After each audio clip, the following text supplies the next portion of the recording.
All right, great people. Here to do another quick update. Let you guys know what's going on and where we're at on this map.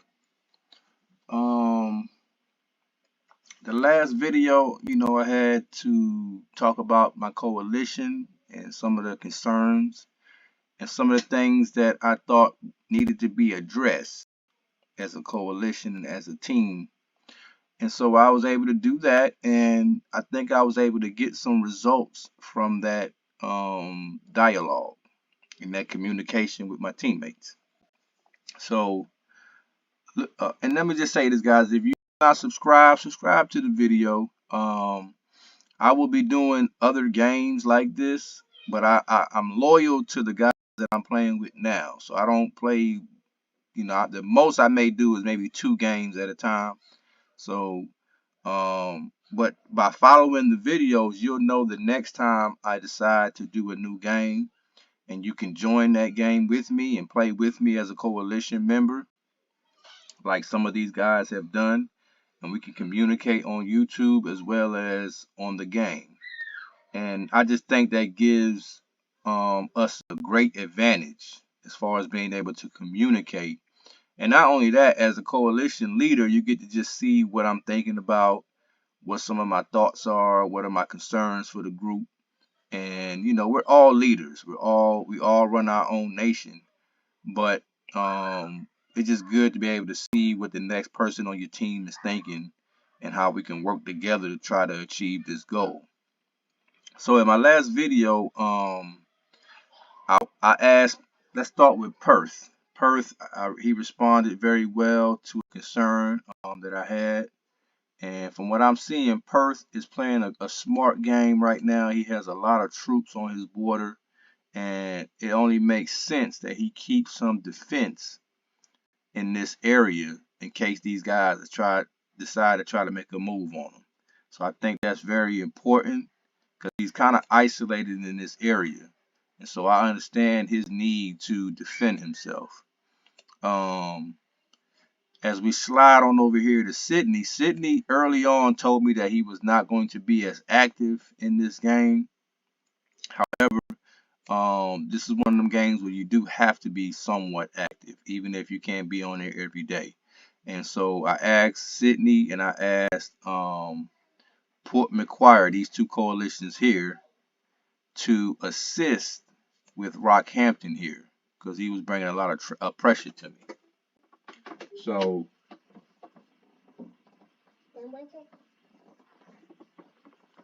So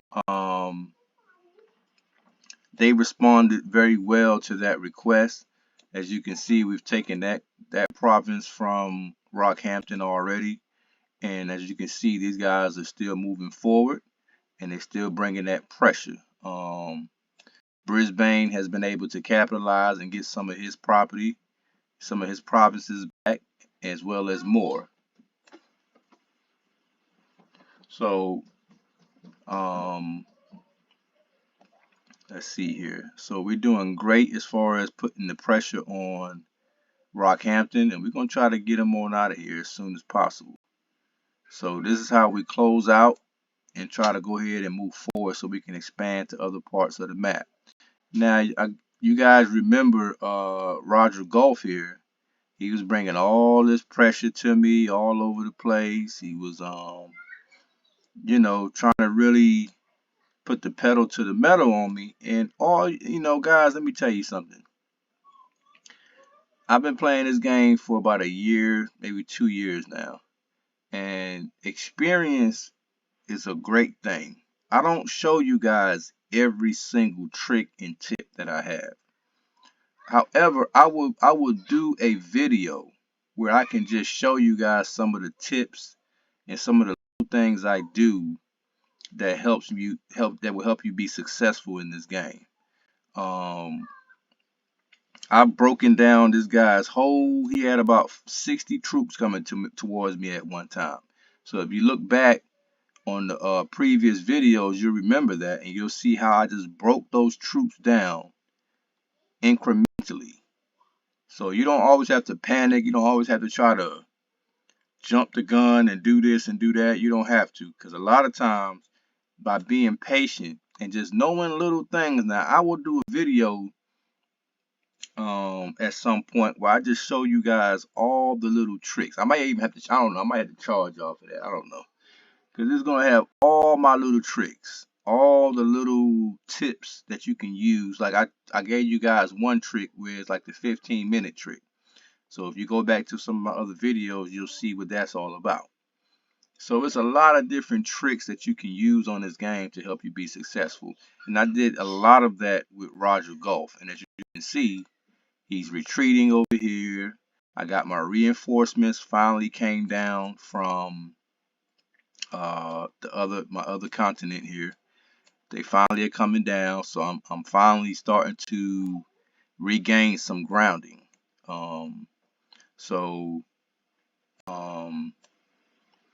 finally be able to regain some grounding, and we're going to start to expand and try to get into this area here so that we can work, so we can move forward. We've been kind of slowed up. We are definitely behind as a coalition, in my opinion. I have high expectations and standards for any map that I play on or any team that I'm going to play on. I believe we can win this map. We're in great position to do that. Australia is one of the smallest continents to take over, but that can become a very powerful way to get into this game, and having this as your homeland, and then you just expand from there. Whereas you got a place like Africa where you got all these different countries that's going to fight for Africa. You got all these different countries going to fight for Asia, where we can go ahead and take over Australia rather quickly. That's why I chose this as my initial capital. And we can take over Australia rather quickly so that we can move forward and expand to other parts of the country. Up here, we pretty much got it pretty much locked in. Don't really have a lot going on up here. I sent Dutch West Papua a message about maybe joining the coalition. So that's still pending if I decide to add Dutch West Papua. But right now we're full. My coalition is completely full. We can't take on anyone else at this time. So, but I have him pending. So usually I would just try to take over this whole island. But I think in this situation, because it took so long to kind of get my footing back, I believe it would be a mistake to just go all out and try to attack Dutch West Papua. I think it's best to let him just sit there and maybe we can work together. But as you can see, guys, Rockhampton, we're putting the pressure on him, and we're in a great position to expand. Now, I do have to be careful because that's a lot of troops he has sitting there. And if he decides to attack, that'll be a pretty strong attack. And that'll be a pretty, I would have to really do some reevaluating in regards to that. So, but right here, let's go ahead and move over here. Let's go ahead and try to catch this guy before he can get out of there. And I think I will, because, yep, I think I will catch him. 358, 334, absolutely. So we're going to go ahead and try to catch up to that guy. And we're just going to start to march up this way. I'm not too concerned about Rockhampton moving this way. If he does, I will probably just fight here, because I do have a good fort right there waiting on him. So we're going to fight here, allow my teammates to continue to push him this way. And then from there, we'll just try to close it out some kind of way. But I'm going to send my troops, the bulk of my troops, we're going to start to head this way towards Roger Gulf. Go ahead and break him down. And I think once we can get this area here taken care of, we can start to squeeze on the rest of these guys here. All right, so that's where we're at right now, guys. Keep following us, subscribe to the channel. If you have any questions, I know I said I'm going to do a video about tips and tricks, but if you have a specific question now, I don't mind answering that question and giving you the tips based on, your questions and your comments. So until next time, I'll see you guys later. Peace.